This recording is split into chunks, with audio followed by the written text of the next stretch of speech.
प्यारी दुलारी साथ संगत प्रेम से बोलिए नारायण साकार की संपूर्ण ब्रह्मांड में सदा सदा के लिए जयकार हो। अगर आप चैनल पर नए आए तो चैनल को सब्सक्राइब जरूर कर दें। नारायण साकार हर की संपूर्ण ब्रह्मांड में सदा सदा के लिए जय जयकार।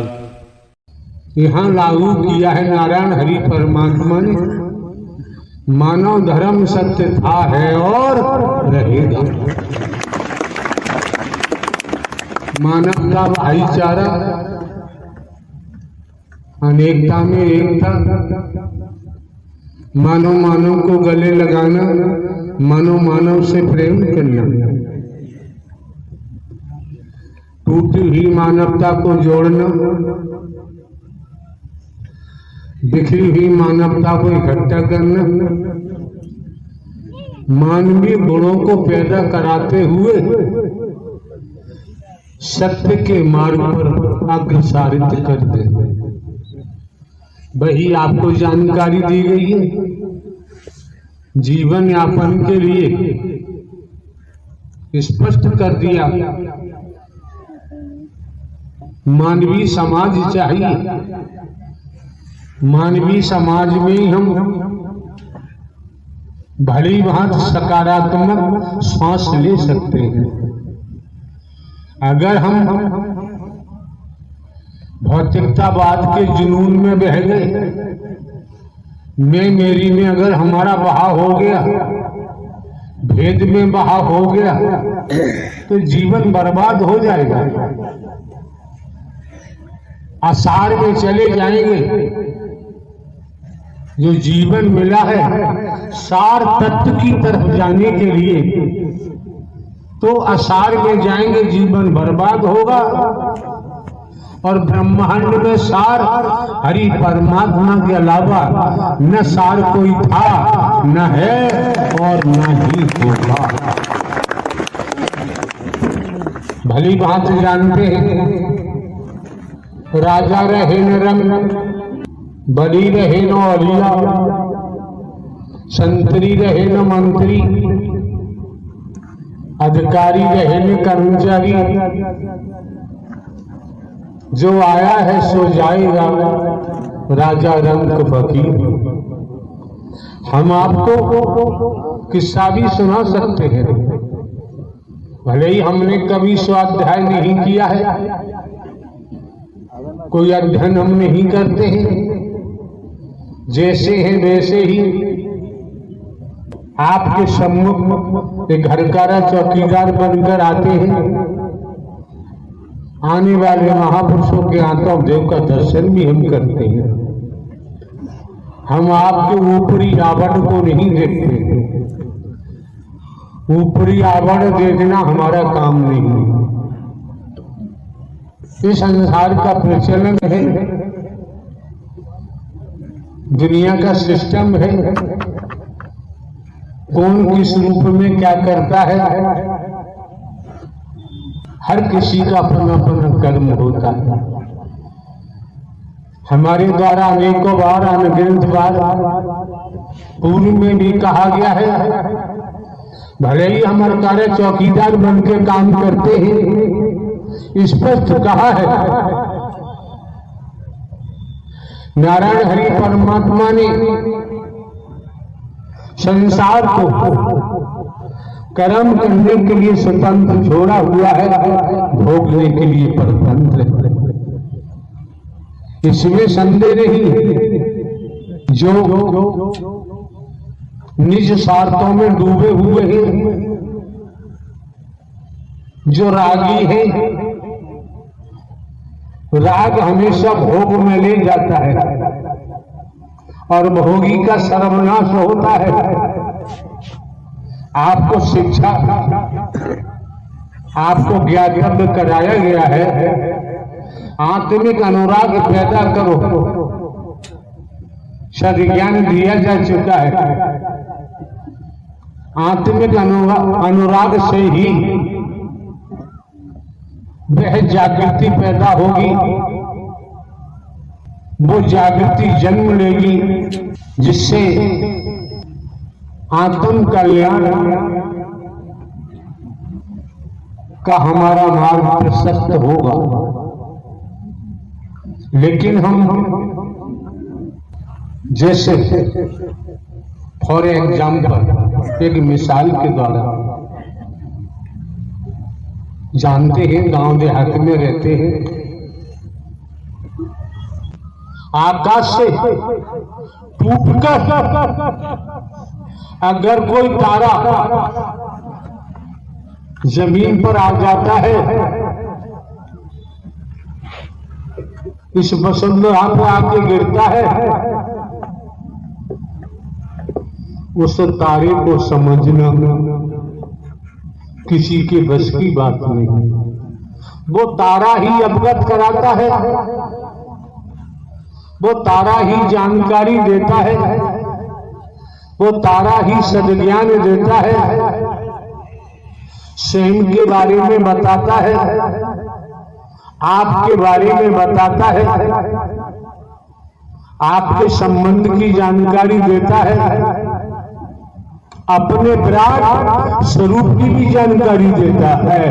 लेकिन हम उसके शब्दों को समझना नहीं चाहते, उसकी बातों को पकड़ना नहीं चाहते।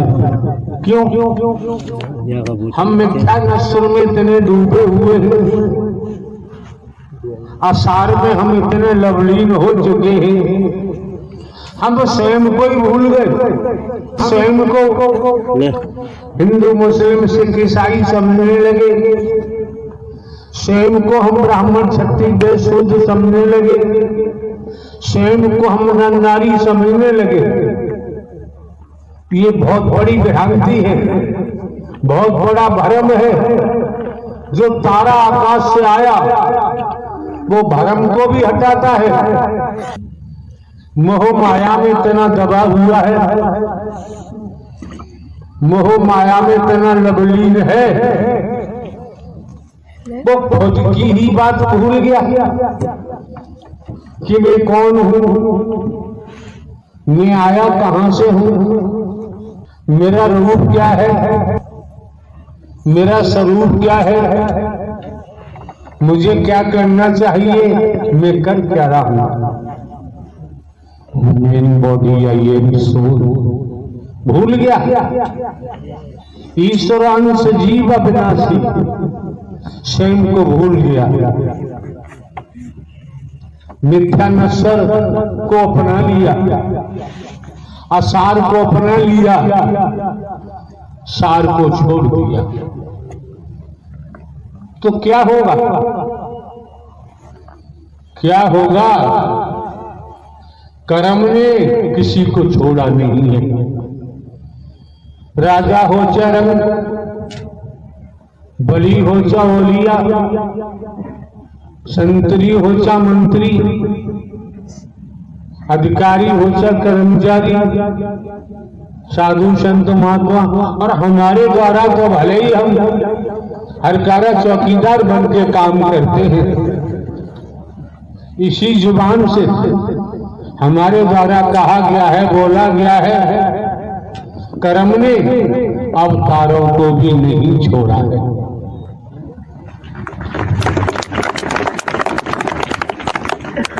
वैदिक काल का इतिहास उठा के देखो, कर्म ने, जिन्हें शंकर ब्रह्मा विष्णु राम श्री कृष्ण कहते हैं, देवी दुर्गा हनुमान जी कहते हैं, काल भैरव कहते हैं, इनको भी नहीं छोड़ा। हमें अपनी औकात देखनी चाहिए। हम तो एक जीव हैं, जीव मायाबद्ध है, जीव मायाबद्ध है, नारायण हरि परमात्मा मायाधीश है।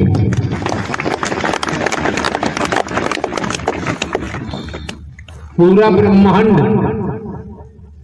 त्रिगुणी माया में डूबा पड़ा है, त्रिगुणी माया से बना हुआ है। जब जीवों पर, जीवों की दुर्दशा देखकर, जीवों के क्रियाकलाप देखकर समय काल परिस्थितियों के आधार पर परम सत्ता सुप्रीम अथॉरिटी, अलग निरंजन, अलग पुरुष जब धराधाम पर अपना प्राकट्य करते हैं, क्या होता है? जैसे बरसात हो रही है, एक एक शब्द को ध्यान लगा के श्रवण करें, ठीक से सुने, मौके बार बार नहीं मिलते हैं। बरसात हो रही है, आकाश की तरफ से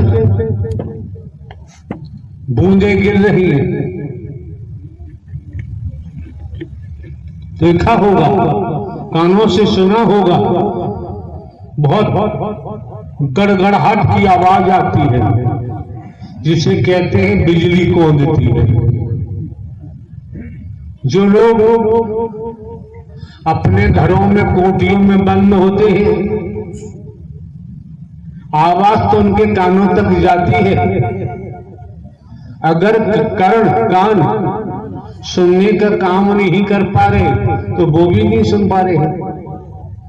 गड़गड़ाहट की आवाज होती, बिजली कौंधती है, महलों में घरों में बंद है, आवाज तो उनके कानों में गई, लेकिन बिजली की कौंध उन्हें दिखाई नहीं दी, क्योंकि वो चार दीवारी में बंद है। जो चार दीवारी से बाहर है, खुले आकाश में है, वो बिजली की गड़गड़ाहट को सुन भी रहा है, और जो चमक है बिजली की उसे देख भी रहा है। फॉर एग्जाम्पल, इसी प्रकार समय के सदगुरु परमात्मा को कहते हैं, हाड़ मास वाले को नहीं।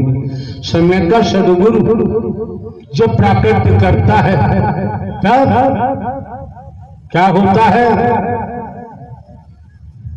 सत्य की चमक कौनती है, उसके शरीर से ही कौनती, उसकी जुबान से ही सत्य की आवाज होती है, उसके घट से ही, शरीर से ही परम प्रकाश, परम ऊर्जा, परम अग्नि के रूप में चमक पैदा होती है। वाणी भी उपरोक्त होती है। जिनके अंदर भक्ति भावना है, वो सुनते भी हैं और दीदार भी करते हैं। बाकी के पल्ले कुछ भी नहीं पड़ता। आप लोग जहां भी आयोजन होता है, समय काल परिस्थितियों को देखे, कार्यकर्ता कमेटी से सौभाग्यशाली लोग हैं, किस्मत वाले हैं। संत गोस्वामी तुलसीदास जी ने रामायण में क्या बोला है, क्या लिखा है, क्या अंकन किया। संत गोस्वामी तुलसीदास ने रामायण में अंकन किया है, संत समागम हरि कथा। गोस्वामी तुलसीदास जी तो राम जी के अनुयायी थे, हरि का नाम क्यों ले रहे हैं, हरि का जिक्र क्यों कर रहे हैं? आप लोगों ने आज तक समझने का प्रयास किया? हमने आपको, हम भले ही हरकारा चौकीदार बन के काम करते हैं, हमने आज तक किसी को लकीर का फकीर नहीं बनाया है। हमने आपको जीवित परमात्मा दिया है, जिंदा परमात्मा दिया है। बात गुरु की होती है, हमने आपको परम सदगुरु हरि परमात्मा ही तो आपका मार्गदर्शन करते हैं। उसके बावजूद भी अगर आप लोग उल्टे रास्ते जाएंगे, अपने कर्म से ही गिर जाएंगे, अपने विचारों से गिर जाएंगे, कुछ भी करो नारायण साकार हरि का विधान है, विधाता का विधान है, करनी का भोग तो भोगना ही पड़ेगा, बचाव संभव नहीं होता है। मौके बार बार नहीं मिलते हैं, समय बार बार प्राप्त नहीं होता है। भली भांति जानते हो, पिताजी के पिताजी चिल्लाते रहे, मेरे बेटे, मेरी बेटियां, मेरे भाई, मेरी बहनें, मेरे लड़की दामाद, तमाम संबंध होते हैं। मेरा फार्म हाउस, मेरी कोठी, मेरी हवेली, मेरे कारखाने, मेरे मिल, मेरा पद, बैंक में मेरे बैंक अकाउंट, चिल्लाते हैं। तन से प्राणवायु निकली, एक कतरा भी साथ नहीं लेते, न कोई साथ लिया। जिन्हें अपना मानते थे वो भी कोई साथ नहीं लिया। तो श्रीमान जी सब कुछ प्रत्यक्ष में सामने है, प्रत्यक्ष में सामने है।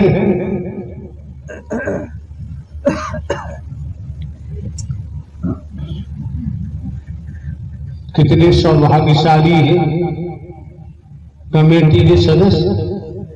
आपका भी अतीत अच्छा है,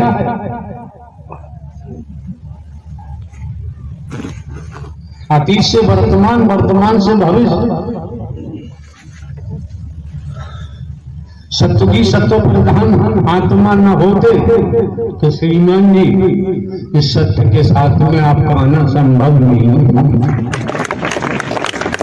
कितने सौभाग्यशाली हैं आप, कितने परम सौभाग्यशाली हैं आप। जुबान बखान नहीं कर सकते।